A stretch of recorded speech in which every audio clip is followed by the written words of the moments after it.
Oh, good afternoon, everybody. My name is Kathy Schultz. I am the Water Education Specialist with the California Department of Water Resources, and I'd like to welcome you to Water Wednesdays. This is the second part of our third series.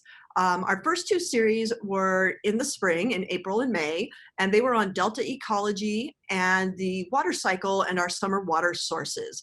And so if you didn't know about us or didn't have a chance to catch us in April and May, you are welcome to go back and watch them on our YouTube channel. All of our programs are available on our YouTube channel. But you are here with us live today, and our current series is on California's super salmon.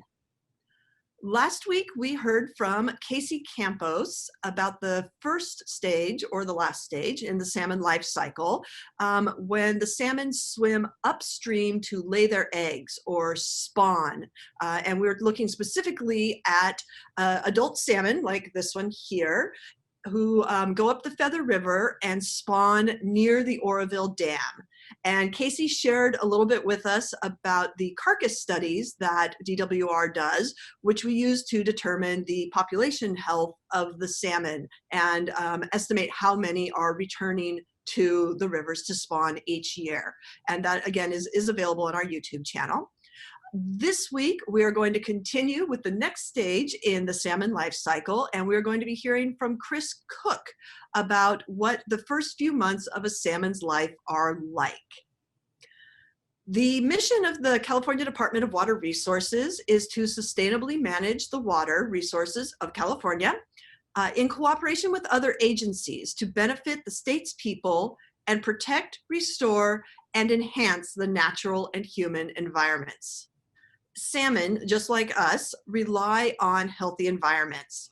And when we protect salmon and salmon habitat, we're not only making sure that these amazing fish continue to inhabit our rivers, but we're helping maintain a healthy ecosystem for everyone else who relies on it.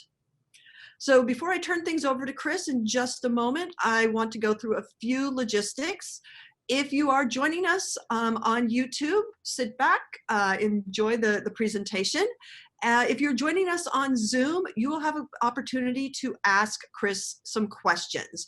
So on Zoom, we've asked that you turn your cameras and your audio off, but we really do want to hear from you.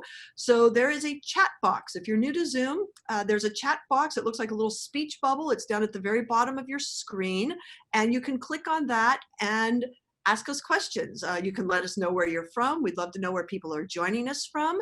Those questions will all come to me, and when Chris is done with his presentation, I'll share as many of those as I can with him. If you like to have captions while you're listening, if you like to read what's being said as well, there's a closed caption button as well. And if you find the captions distracting, you can click on that and turn them off. And it's closed captions, CC, click it on or off. And I think that covers everything with how to do Zoom. So I'm going to go ahead and turn this over to Chris. Hey, Chris, thanks for joining us today. Thanks for having me. Let me share my screen here.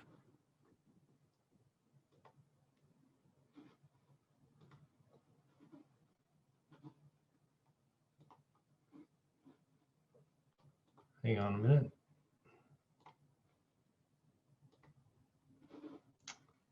All right. Hang on one second.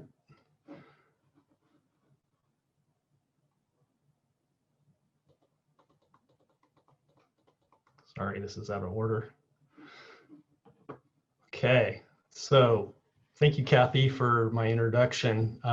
As Kathy said, my name is Chris Cook, and I'm an environmental scientist with the California Department of Water Resources Feather River Program. The Feather River Program is responsible for monitoring and researching salmon in the Feather River. This is a really exciting time to be on the Feather River because September marks the beginning of the Chinook salmon spawning season. And that's where thousands of salmon arrive in the river, and they look for the perfect place for them to spawn. So in today's presentation, I'm going to tell you a little bit about the spawning process and some of the earliest stages of the salmon spawning's life cycle, starting with the egg that later develops into a small fish known as fry. First off, I wonder how many of you know where the Feather River is. As you can see on this map, the lower Feather River where I work is located just below the Orville Dam near the Feather River Fish Hatchery. So water from rain and snow up in the mountains near Lake Almanor flows into the upper forks of the Feather River and is stored in Lake Orville. And some of this water is released into the lower Feather River where Chinook salmon lay their eggs. And 2 times a year, Chinook salmon make their way up the Feather River, once in the spring during April and May, and once in the fall during September and October. On average, we see about 62,000 salmon make this journey up the river every year. This journey is part of the salmon life cycle. Today, I'm going to talk about some of the stages of this life cycle, beginning with eggs, alvin, and fry. As you can see from this chart, these are the first 3 stages.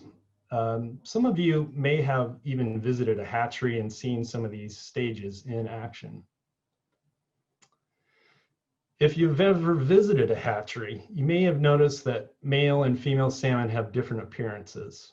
As you can see from the picture, male salmon have a hooked nose that's called a kype. Females are usually smaller and lighter and do not have this kype. Chinook salmon are the largest species of salmon that live in the Pacific Ocean. The average size of these fish is about 36 inches long, and they weigh about 30 pounds. The California record for a Chinook salmon is 88 pounds, so that's a pretty big fish. Male and female salmon return to the Feather River every year in order to spawn.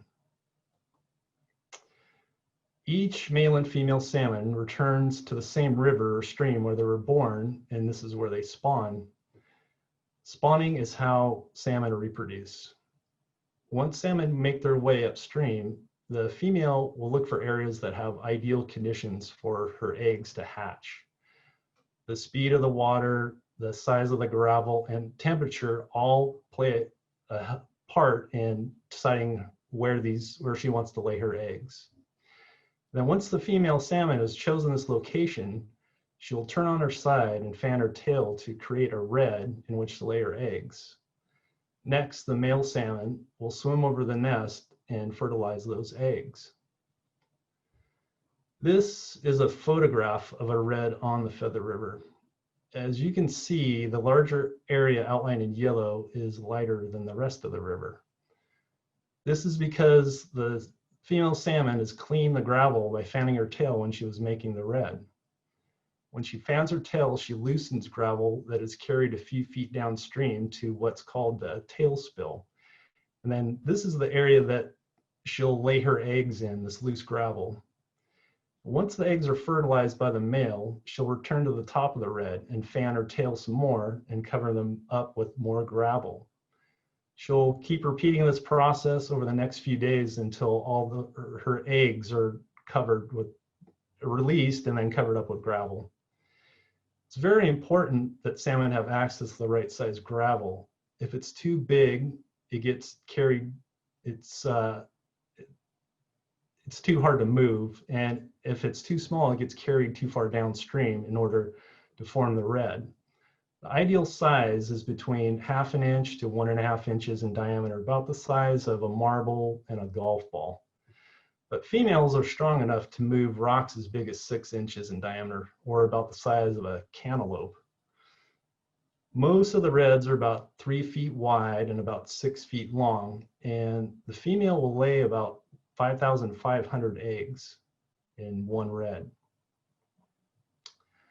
Salmon eggs need ideal conditions in order to hatch properly. They need water that's between 40 and 55 degrees, plenty of oxygen, swiftly moving water to remove waste from the red, and protection from predators.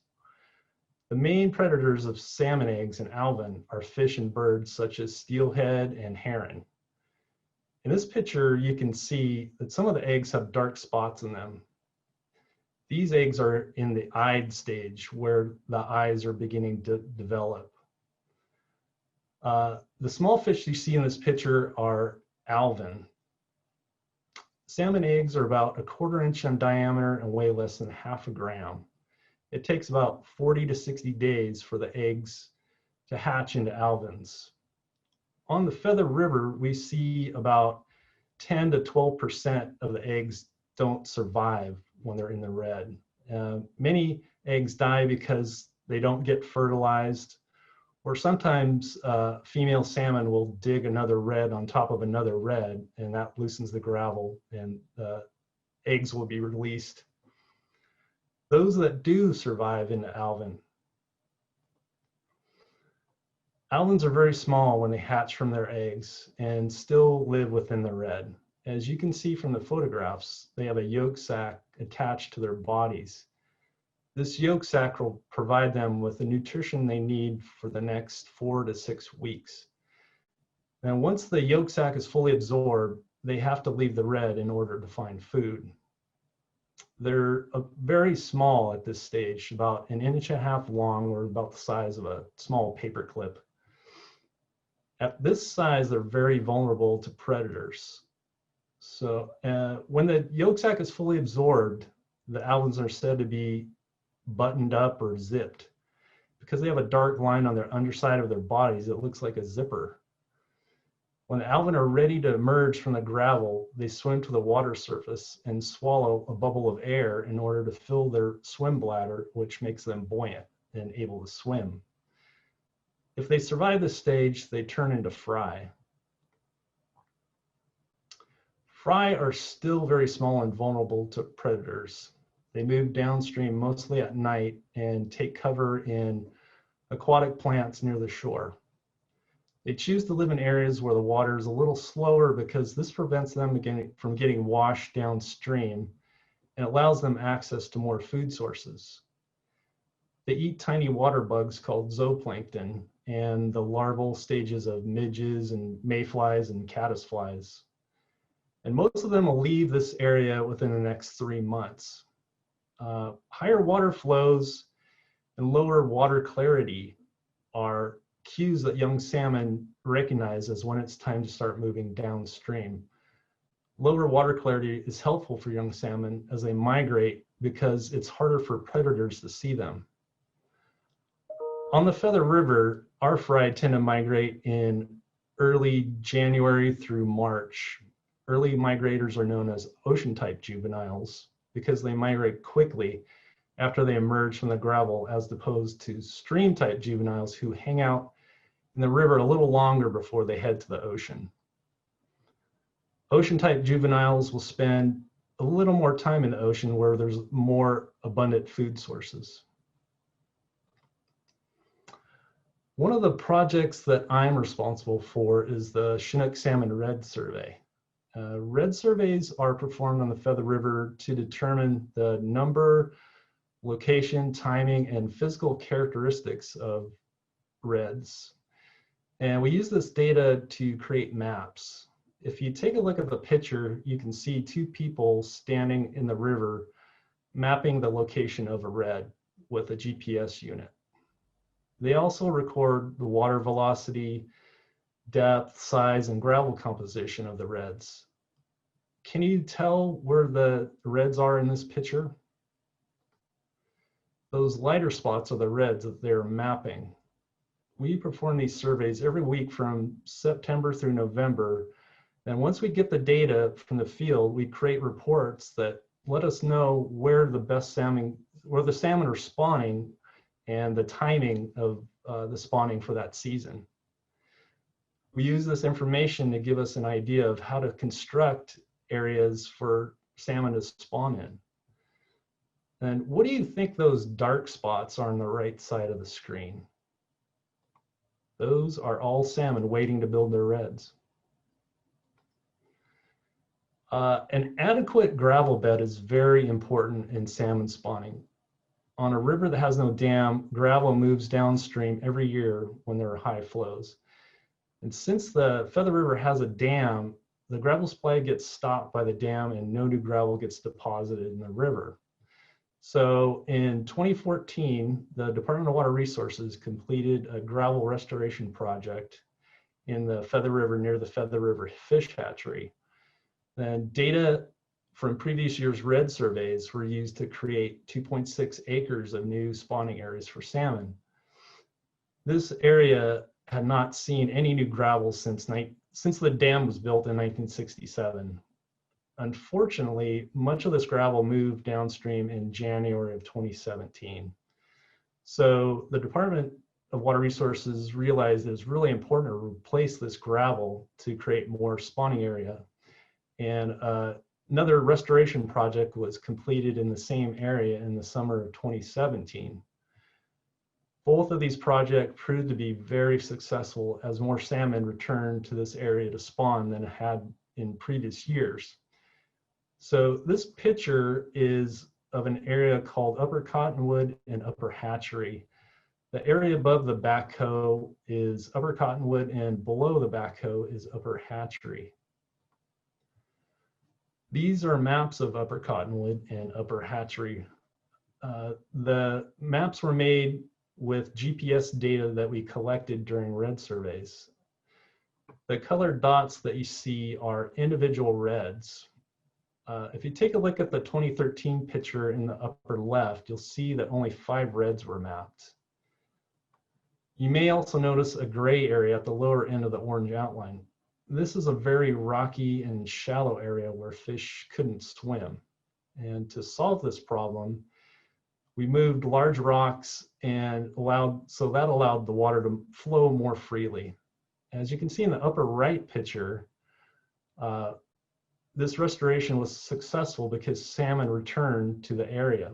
A total of 303 REDs were mapped, where very few salmon had spawned the previous year. Even more salmon returned to this area in 2015 and slightly fewer in 2016, but both of the gravel projects proved to be very successful. Another way we monitor the salmon population on the Feather River is by using rotary screw traps. We do this to get an estimate of the number of juvenile salmon leaving the river as they make their way on this journey to the ocean. We have a total of 3 rotary screw traps on the Feather River. And why do you think that they're called rotary screw traps?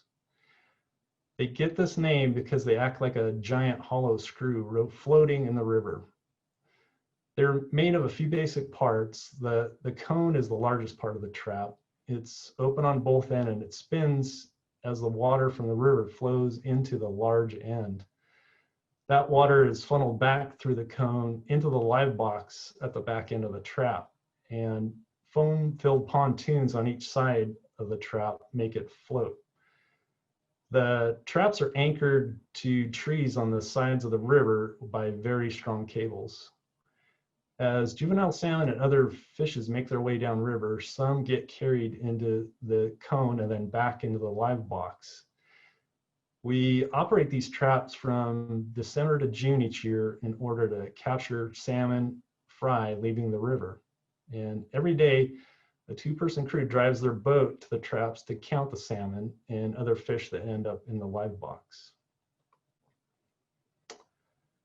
When the crew gets to the trap, they open the lid of the live box and begin removing all the debris that's come into the trap.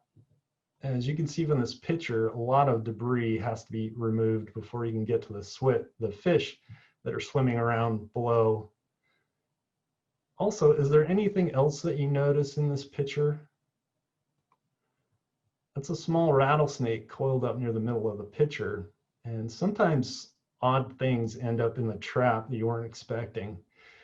But most of the time it's filled with sticks and aquatic weeds. And over the years, I've found rattlesnakes, turtles, tadpoles, muskrats, and all these things have to be released back into the river. But once all the debris is moved, we use nets to scoop out all the fish and put them into buckets filled with river water. Then we have to sort the fish by species. On the Feather, we see over 20 different species of fish in our rotary screw traps. And then once they're all sorted, we count the number and measure them. And some days we get over 20,000 salmon in one trap. Then on days like this, we use a plastic cylinder to help us count fish more quickly. With these cylinders, you can count up to 5,000 fish. And then if you take a look at the two pictures on the right side of the screen, you notice some salmon fry with orange dots on their heads. We inject a fluorescent dye called elastomer into the nose of about 1,000 fry and release them about half a mile upstream of each screw trap location. Later, when we count the fish in the live box, we look for these salmon with the elastomer in their noses to give us an idea how efficient our screw traps are. Our traps only catch about 2 to 3% of all the salmon fry that are moving downstream, so this equals about 600,000 salmon total. We use this data to calculate an estimate of how many salmon are leaving the Feather River each season. This estimate is important because it tells us how well the salmon population is doing and if our gravel projects and other habitat restoration work are helping to increase the wild salmon population on the river. So thanks for watching my presentation. I also wanted to thank everybody that works for the Feather River program and all the hard work that they do.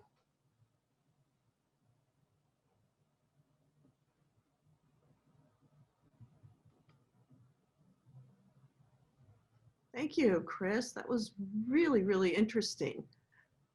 Before I go to the audience questions, I just had one of my own because I might have misheard you or I might have had some wrong information before. But you talked about the survival rate of the eggs. Is it 10 to 12% of the eggs survive or 10 to 12% of the eggs don't survive? 10 to 12% survive. Okay. Yeah. So And very, very small number survive. And most of it has to do with some of them don't get fertilized or there's disease in the egg themselves, or predators get to them. So or other female salmon will dig another red on top of another red. So that's kind of a big problem that we have on the Feather River. There's so many fish spawning in a small area, so a lot of reds get dug up. Oh, so yeah, so that the restoration project you did, adding all that gravel in there allows them to spread out more? Yeah, that's one of the main goals for the restoration projects is it gives the salmon more areas to spawn in, so they're not so tightly packed together. Okay.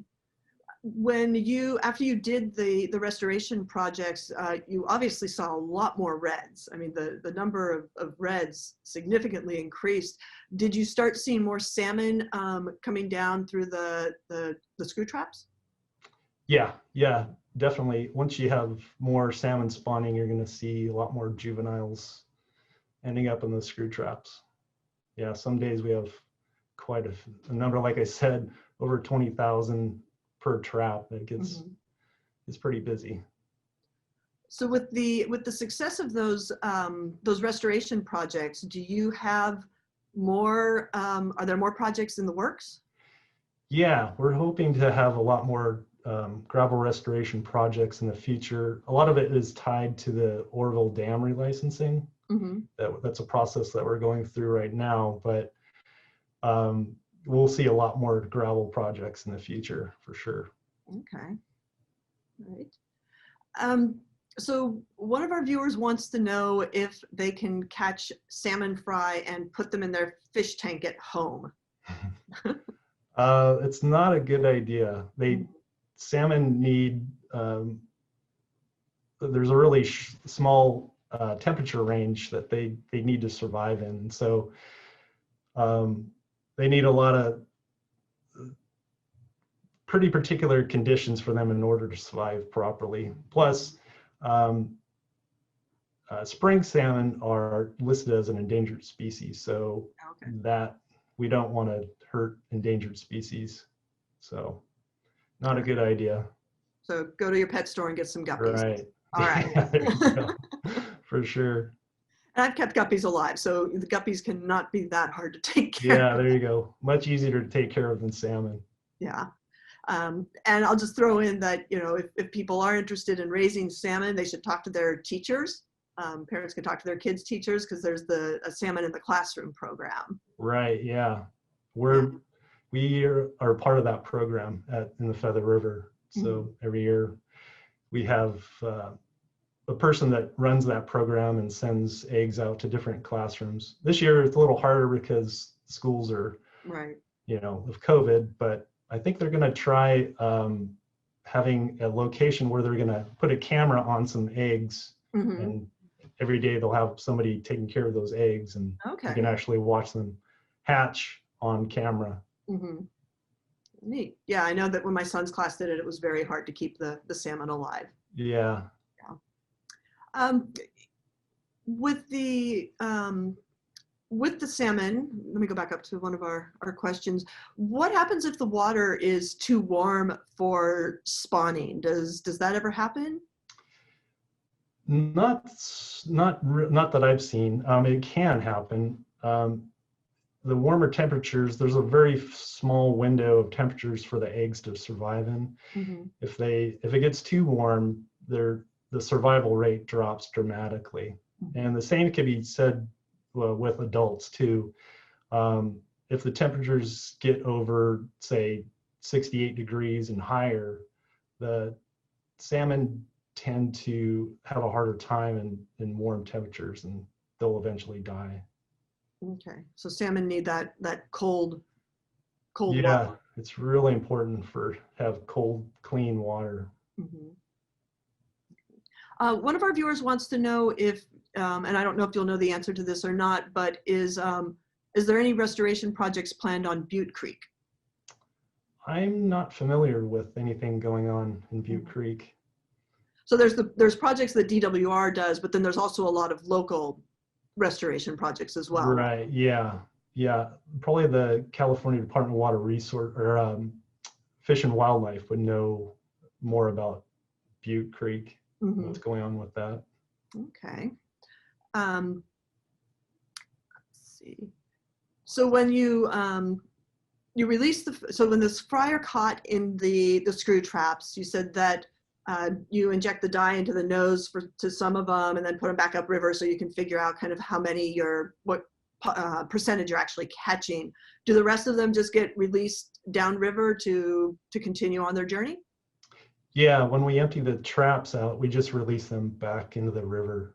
Hmm. So yeah, the elastomer tagged fish are just to figure out how efficient our traps are. And Hmm. that number that we get from the efficiency goes into a database that we compile all the numbers into. And then eventually that database, we get a immigration estimate, Hmm. basically, that tells us what we think the total number of salmon that emigrated out of the river Hmm. during per year. Okay. So it's an important piece of that calculation. So I have one more question for you. And we've got viewers joining us from all over the place today. I recognize some of the names. We've got folks from the Sacramento area. We've got folks from down in the Los Angeles area. But specifically, what can people in California do? What are some things they can do to help ensure a good future for the Feather River salmon? It's conserving water is a big one. So we have a lot of water available for salmon to migrate and survive in, basically. Mm-hmm.